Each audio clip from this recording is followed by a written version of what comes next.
Hey, Jeff Rick here, coming to you from the future. I'm finalizing the edits on this latest episode on exponential curves and the fact that we have a supercomputer in our pocket and trying to visualize or create some comparisons of things that are easier to grok so that we can really understand what's happening here. And as I'm going through it, there's a lot of numbers, there's a lot of math. But ultimately, I just wanted to get to some things that we can kind of grasp or visualize to try to quantify better how much technology has changed. And what's important is really the concept of how much it's going to change in the future.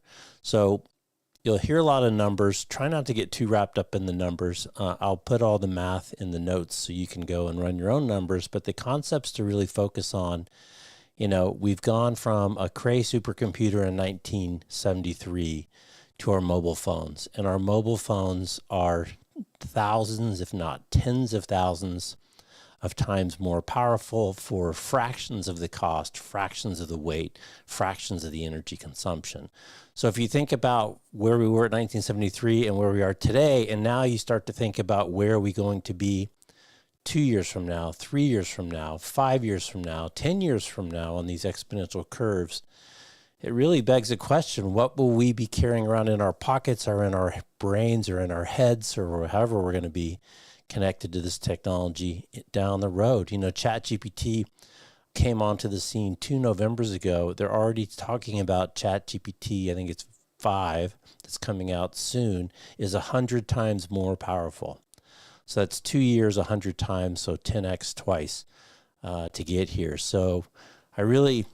The most important part of this episode is trying to visualize how fast this stuff is moving and try to think about where it's going to be going. We didn't even get into some of the interesting things that Ray Kurzweil talks about, like mortality, escape velocity, digital twins when applied to biology and people. I'll put a bunch of his links in the notes below as well, so you can watch some of his interviews and videos, because it's a really interesting concept. And I think it's important that we always kind of think of where we are today as kind of where it's going to end.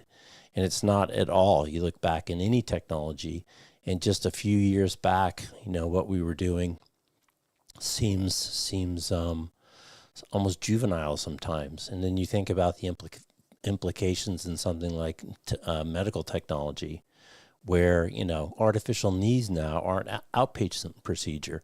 Artificial hips are practically an outpatient procedure. Stents and pacemakers and all these things that we kind of take for granted were amazing technological developments in the not too distant past. So what does the future hold? So keep that in mind as we go through some of the numbers and some of the illustrations. Don't get hung up on the math. Run the math yourself. Try to think of some interesting ways to compare what the power of computing was 50 years ago compared to what the power of computing is today, and try to think about what is it going to be 5 years from now, 10 years from now, 20 years from now, 50 years from now, a very different future. So with that, I'll send you back to the past where we recorded this episode, which I've been trying to get out for so long. So I'm just going to hit publish, tribute to my buddy Keith Townsend, and get it out there. Hopefully you enjoy it. Don't get too hung up in the numbers and the math. Really try to focus on the illustrations, and if you got better ones, I'd love to hear it. Thanks for listening. Thanks for watching. Okay, in 3, 2, 1. Hey, welcome back, everybody. Jeff Rick here, coming to you from the home studio for another episode of Turn the Lens. I'm going solo today. I've got Ray Kurzweil here in kind of virtual spirit, virtual sense, but he's not here in person, unfortunately. But he recently came out with his latest book called The Singularity is Nearer, and it's pretty wild, and he's out doing a book tour. Had the good fortune of seeing him here at one of our local bookstores. If you get the chance, I would strongly suggest you do. He does another great interview where he talks about a lot of the concepts. If you don't have the chance to see him, I'll put a link to that in the description below. But this whole concept of exponential curves is really hard for us as humans to grok. And I know I've mentioned it before, but I thought, let's go through some specifics and really see if we can give you some tools to see, to make it more tangible, I guess, digestible, recognizable of what exactly is going on here. So Ray always shows this graph showing the scale and the power of computation over time. Looks like from 1935 to the present day. And it's up and to the right. You say, wow, it looks like a pretty steady curve. And the reason it doesn't really express the exponentialness clearly is because it's performance over price. So this continues to grow at a rapid rate. And if you look to the left and you see the scale, you go from 0.00000001, it's like 5 zeros and a 1 as a fraction, to the top, which is not thousands, not millions, not billions, but trillions. So you go from, a decimal place with 6 places to a trillion at the top. So how do you even start to understand that? What I wanted to do is just make a real simple compare against a couple of devices that most of us have probably heard of if we're not very familiar with them. And that is the Cray supercomputer, which came out in the late 70s, and a modern smartphone, like my S24. So we'll go through some of the basic computing measurement parameters, try to convert it into something that's easier to grasp, and really use that to try to illustrate how far things have gone, how far things have come since the late 70s, which seems like a long time ago, 50 some odd years ago, thereabouts, but it's really not that long. And what's important is that the time going forward, we're only on a steeper part of the curve. So let's go through some of these things.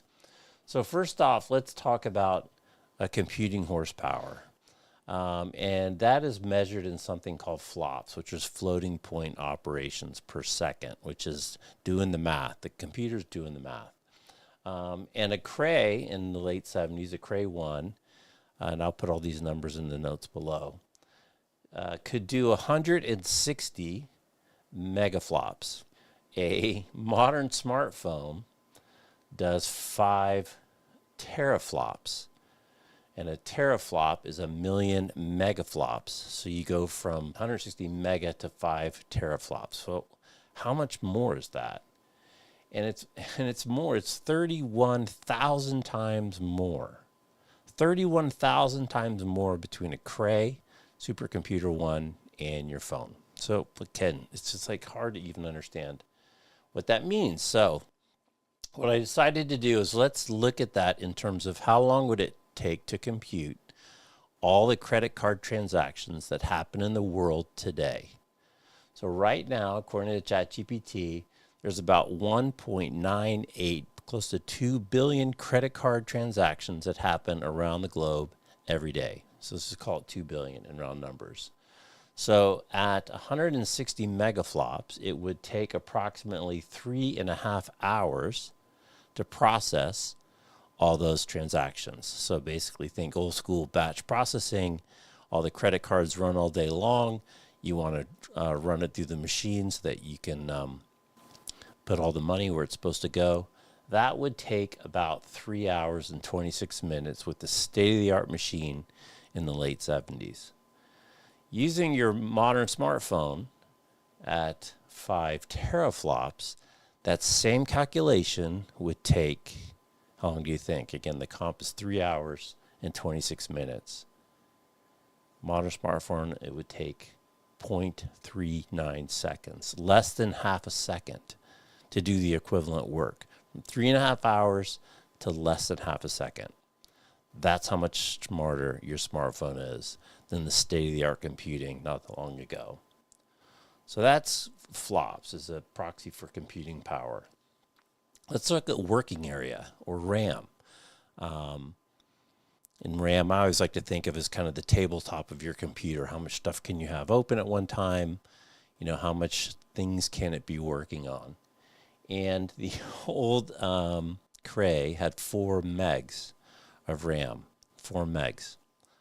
Your modern smartphone, again, these are top-end smartphone, can have 12 to 16 gigs. So let's just go with 16 gigs. So how much bigger is 16 gigs than 4 megs? Well, it's 4,000 times. 4,000 times. So if we think about that in terms of workspace, let's just say your modern desk, and I just went and looked at a catalog for a modern standing desk. At 72 inches by 30 inches is about 15 square feet of working area, which is a pretty good sized desk. So if that represented 4 megs, how much desk space would you need to represent 16 gigs? So compared to one desk on a Cray, how much desk space is that equivalent to in your modern smartphone at 16 gigs? And it's basically a football field. It's like 6,000 square feet compared to 15 square feet. Or excuse me, 60,000 square feet compared to 15 square feet. So it's basically comparing a desk and working area to a football field, including the end zones, which come in at about 60,000 square feet. Huge increase, 4,000 times. Okay, let's talk about storage. Now, it turns out the Cray didn't actually have internal storage. They used attached storage. But according to Wikipedia, generally it would be between 80 megs and 250 megs. So we're going to use 250 megs, the high end, and compare that to your modern smartphone, which has 1 terabyte. So how do we think about that in terms of something that we can visualize? Because the raw number, it's 4,000 times, which is hard to grok, something 4,000 times bigger. So I thought, okay, well, let's think of it in terms of documents and storage space. So it figures out that two drawer file cabinet, which is, I have lots in my garage still. We used to have them at the office all the time. So just a standard 2-drawer file cabinet. At a calculation of 50 kilobits per page in a PDF can hold about 5,000 pages. So let's just call it 5,000 pages for quick and dirty math. And that's about a foot of shelf space. Times that by 4,000, okay, that's about 4,400 feet of bookshelf space, or 0.85 miles, almost a mile. So instead of a foot worth of bookshelf space, you now have a mile of bookshelf space. That's the difference between how much can be stored on a 250 meg drive compared to a 1 terabyte drive. Okay, so stay with me. Let's talk about the power consumption. The Cray supercomputer used 115 kilowatts. 115 kilowatts. So as a comparison, the average home in the U.S. today uses about 30 kilowatts per day. 30 kilowatts per day.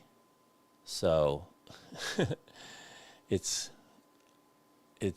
4 times more than you use in your home. Modern smartphone, it says, according to ChatGPT, when it's doing typical tasks, it uses between 2 and 4 watts, not 115 kilowatts, 2 and 4 watts. So when it's working hard, it could spike to 8 to 12 watts. So it's literally 0.000008 times more efficient to do, remember, 4,000 more times more power. These are just crazy numbers, and really hard to kind of get your hands around, get your head around. But then here's the kicker on top of it all. The Cray in 1977 cost $7.9 million. So that's approximately $40 million in today's money. $40 million. $40 million. What do you pay for your smartphone? For a nice top end Samsung or Apple, $1,000, $1,200, maybe $1,500. It's crazy for doing 4,000 times more work than what would cost $40 million based on where the Cray was years ago. So $1,000 versus $40 million for 4,000 times the computational power than what you had there. And then just the last little piece that we measure in computing is bandwidth. And so back in the day, in the late 70s, state of the art was what was called a T1, which was about 1.4 megs, which all my friends in the business say was the best performance on its best day. Compared to today, most of the phones today are all 5G.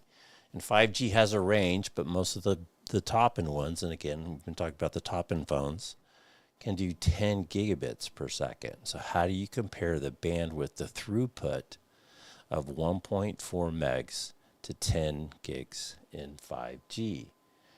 And the comparison, I really struggled with ChatGPT to find a good comp. So finally I got to the point where I said, if a garden hose at 5/8 inches, 40 psi at a typical house puts out about 17 gallons per minute. So if that represented a T1 state-of-the-art back in the late 70s, what type of hoses would you need to represent the throughput of 5G? I tried to find like a single big giant hose, like a construction, not like a construction hose, but like a construction pipe. Struggled with lots of things. So finally we got to, okay, what if we compare it to fire hoses? So fire hose is about 2.5 inches in diameter, and those go at about 100 psi. And so a fire hose at 2.5 inches and 100 psi puts out 250 gallons per minute. So we're comparing, so that's 250. The garden hose has 17.